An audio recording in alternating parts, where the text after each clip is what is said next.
Good morning. My name is Chris Hughes. Today I'm going to talk about organizational change and the impact it has on organizational behavior. I'm going to take the two and blend them together using John Kotter's change model as a vehicle to discuss the impact that companies who understand that change is emotional, that change requires the organization to support it in order for that organization to successfully look at change, look at the future, and continue to progress in a positive way, whatever the intent or whatever the envision is of the company. If the organization cannot be brought together and have the kind of organizational behavior that's necessary, change is nearly impossible. When you have the right organizational behavior, your team will take the initiative. They'll communicate that change to each other and advocate for it. And then they'll be proactive in socializing what it is that leadership, mid-level management, and the team writ large is trying to do. Kotter has captured all of that in his change model, and we'll talk about how those two walk hand in hand through the course of this presentation.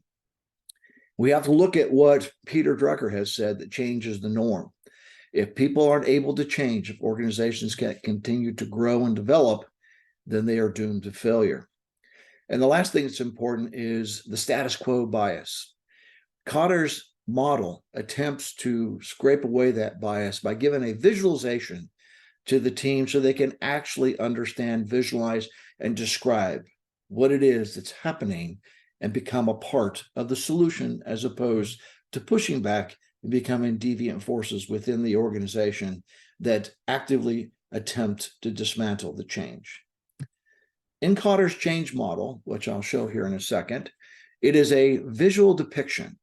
The idea is to help the organization understand through visualization and description of where they're at, where they're going to go, and why. In the model, you'll see that Kotter, depicted here, this is a modification that I've come up with, where it's not just a straight line from here to there, A to B, point A to point B to get to the vision. It's a journey, and it's a hump that has to get over. Once you get over that hump and you have people moving in the right direction toward that vision, this area here, which is called the abyss of fear, is where individual organizations and leaders in the workforce, if they haven't been able to actually get the organizational behavior to support the change, they get to this abyss where it's easier to go to the status quo bias, which was go back to the way things were because it was easier, it was comfortable, and we understood it. We're not completely convinced to make the leap of faith to the new vision. So what Kotter does is he helps people to understand the different zones that they're going to transcend when getting to the new vision. First, he tells you have to create a climate of change, which is depicted here in pink. That is then overlapped by engaging and enabling the organization. In other words, you have to empower those who are going to be making the change and who are going to be advocating for the change and participating in the change. And it has to be codified before it can be institutionalized. And then the implementation of that. This is the sustaining phase where you get to the new norm. Now, how do you sustain that momentum and keep it moving in the right direction? And then guess what? The process normally starts to start over again. And that's why it's always depicted with 2, 3, multiple areas, because on the journey of getting there, you will continue to understand and visualize and describe what you're doing, and it will change as you're moving toward the new normal. Now, on the bottom left-hand side, in order to get the organization to do this, Kotter articulates that there is a need for a great sense of urgency. And he actually says, whether actual or perceived, but a sense of urgency. In other words, are we going to survive as a company? Are the videotapes going to become DVDs, going to become Netflix? If people didn't adapt and lean forward and begin to anticipate that kind of change, those dilemmas, with a sense of urgency, many organizations would not have made it from point A to point B. Blockbuster, for example, died on the vine, not seeing and moving with that change. They stayed biased to the comfortable things that they did in the status quo. So creating that sense of urgency is the foundation of this whole process. After that, you have to look at the vision for the change itself, not so much the vision of where you're going to try to go, but the vision of the change. How are we going to go about approaching this? And that's what this visual is for, is to help you visualize what that change would be. Then you take and you form a powerful coalition, a tiger team, a transition team, a change team, whatever you want to call it, green teams, red teams. You get this team together of individuals from across your organization and you empower them. You tell them you need their help. We've got to anticipate. Here's the sense of urgency. Here's the authorities I'm going to give you under the guise of RACI.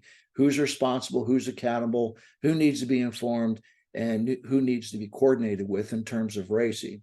And you get the people moving on that team. You want that team to be the ones who communicate that vision articulated here to the workforce. You want the workforce, the coalition, to say, I see this. This is the key to the organizational behavior of this concept, which is you get the buy-in from the workforce early. You empower the workforce to come up with the ideas, and then leadership shapes it in such a way that it moves in the right direction based upon the vision. But also, you'll be interested to find out the things that the team will come up with that, management doesn't always have the ability to do. So the power of the coalition is critical in this process. And then that's where you get organizational behavior, because they will begin to proactively socialize it with their peers and across the organization, and eventually outside the organization. So they communicate the vision to the team, so the team then begins to understand where are we going. On the path to the new vision, you have to empower action. In other words, the team that's discovering where we're going to go is going to start highlighting things like, we don't have a policy for that, or we don't have a system for that, or there is no procedure for that. We don't have a division for that. The things that they're going to discover as we move toward the new vision are going to produce low-hanging fruit, creating quick wins for management to empower that team to take their ideas and implement those ideas while they're in stride. That gives the team the ability to act proactively and be change-oriented in the way they communicate to leadership and to their peers. This helps them take the initiative and keeps them moving in the right direction toward that vision. They become the mechanism, the machine, if you would, for change, and management provides the oversight, the resources, and the intent to keep them on path. So it's a constant understanding, visualizing, and describing of what you're doing as you move toward the new normals. And as many quick wins as you can put in place will continue to build your momentum. What you're seeking is irreversible momentum. But at this point, when you're up here with the quick wins, you're starting to prove that their ideas count. You're starting to prove that you trust them, and you're building that trust factor both ways. Then you build on the change. This is when things get difficult. That's why you're approaching the abyss of fear, the codification of the changes we're making, specifically when it becomes organizational change. When you're suddenly going to move full-time employees from A to B and shift the workforce and shift the production line or create a new product, that's when things get difficult. That's when we have to get past the status quo bias. We are going to get out of our comfort zone. We have to organizationally be prepared for this particular phenomenon. Now, I show us a deep abyss here, but it doesn't have to be that deep. If you build quick wins early, if you build on that change and codify it in stride, that will become less and less of a leap of faith and more of a bridge to the new normal. Once you get past that, a bridge, and you get in here and you make change as a part of your culture. So in other words, we've gotten to our new normal. We're aspiring to our vision, but it's never over. It can never be over. It has to be a constant cyclic process. So once you get up there and you've institutionalized the new change, the next question is there a new sense of urgency? Is there a new vision for change? Where did we deviate from? Did we have to accept something less? And now do we start the process to move to the next because we weren't prepared for what we envisioned 2 years ago at the beginning? We don't know. We don't know what we don't know. All we do know for sure is we've cultured this idea that we're constantly looking to improve, grow, develop, modify, and change. That becomes your new normal. It becomes the way your organization works. Now, this is the model. I want to quickly give you some examples because you have to hang meat on the model. This becomes a part of the understanding so they can visualize how it ties in, so they can see what their role is and make sure that they're a part of the process. So if you can do this, you begin to shape nearly simultaneously the behavior of your organization. So if you look down here in the bottom, here are examples of things that you can do. First, to create the sense of urgency, the leadership team has to be bought in. So in this design, there is a consultant or there is a cheerleader. There's an outside entity that's going to drive the change, train the Tiger teams, help management link to the Tiger teams, and develop the individuals through the different kinds of programs that may or may not be necessary based upon where the company is. Officer development is very, very important. If you can't get the leadership right, then the whole process will fail because it has to become organic. It has to become intuitive within the company. And this is where you'll see some breakdown because early on, some of the officers are going to resist because they feel challenged. They may feel that some of their power base is going to shift to another VP or their organization is going to cease to exist and it's a job security issue. And some of them prefer the inefficient ways that things run today back to the status quo bias. So creating an operational design to look at what is your company actually doing as opposed to how you're actually organized. And are they in alignment or are they out of alignment? And then validate that organizational design. Do you actually have people in the right places doing the right thing, meeting the right priorities for the resourcing of your company? Tough questions, but that's what has to happen first is developing that visualization for management to go, holy cow, our operation is creating, Lamborghinis, but our production line is designed for Model Ts. We're out of alignment with our organizational design, our production line, and our operational design, which is the desire to produce Lamborghinis. That's when management can go, holy cow, there is a sense of urgency. There is a rationale for why we're going to do this. The next step then is you got to train the workforce. You got to get all of them together. These are some examples: emotional intelligence, operational design, team lessons on projects, how to build efficiencies, looking at our mission, our intent, our strategy. Got to bring the board in early, the board for the company, to make sure they understand the value of what is happening. And then just some other potentialities of how you get the management, the mid-level management, and the senior workforce organized, and then start teaching the general population. This is where you are letting them know from an organizational perspective, an organizational behavior is that you're investing in the people. You're not just forcing change down your throat. You are asking them to help you. And in doing that, you'll say, well, I don't have any training in this. We're going to train you. We're going to build your skill sets. We're going to invest in you to help us through this process because you're a valuable member of our team.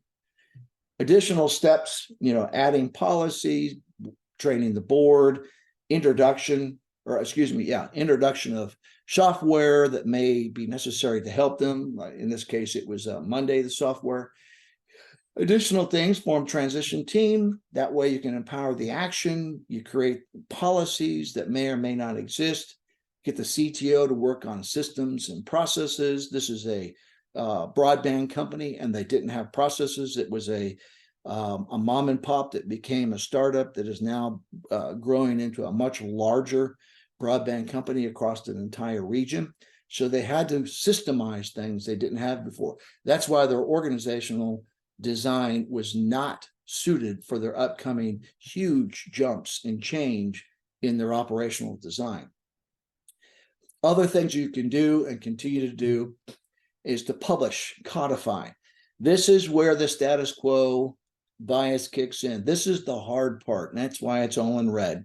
You know, formatting things, making sure that you've got routine things done routinely, systems, processes, procedures, policies, all of that icky stuff that nobody likes to do. If you can get it done, if you can get it codified, if you can get it on a routine basis to be updated every 2 years, written into your policies, trained with your onboarding, and get everybody on the same sheet of music with the same handbook, and then understanding who is responsible for what as it transitions to different domains within the company. All that is critical to getting across the abyss of fear. Then watch for changes. You know, this particular company went from a predominantly grant-funded organization from the federal government to a cash flow business in the middle of its change. So it changed again, which the workforce would never have known unless this process was occurring. And what did it do? How did it impact on the mission? Did the vision change? What did our stakeholders think about it? Because now we don't have guaranteed incomes unless we do what we're supposed to do in our operational design, which is still poorly manned from our organizational design. Therein lies the problem of the challenge of constantly looking at yourself and understanding what you need in order to get to the next level. And finally, keeping track of something like this in an open area around an organization is critical. Things like who else needs to know, where's the current status of where we're at, what is coming next. Keeping people updated, making sure the transition team or the Tiger team continues to have routine exposure to not just the leadership of the company, but to the board and to the workforce to keep things moving in the right direction. And again, as I stated, this is a visualization of Kotter's change model. In conclusion, let me just say that I've tried to weave together the different aspects of organizational behavior and organizational change. Both of these, in my opinion, weave very closely together, and one cannot exist without the other. Hopefully this presentation will give you a way to visualize how that works and understand why it's important, and then be able to describe it to those you work with.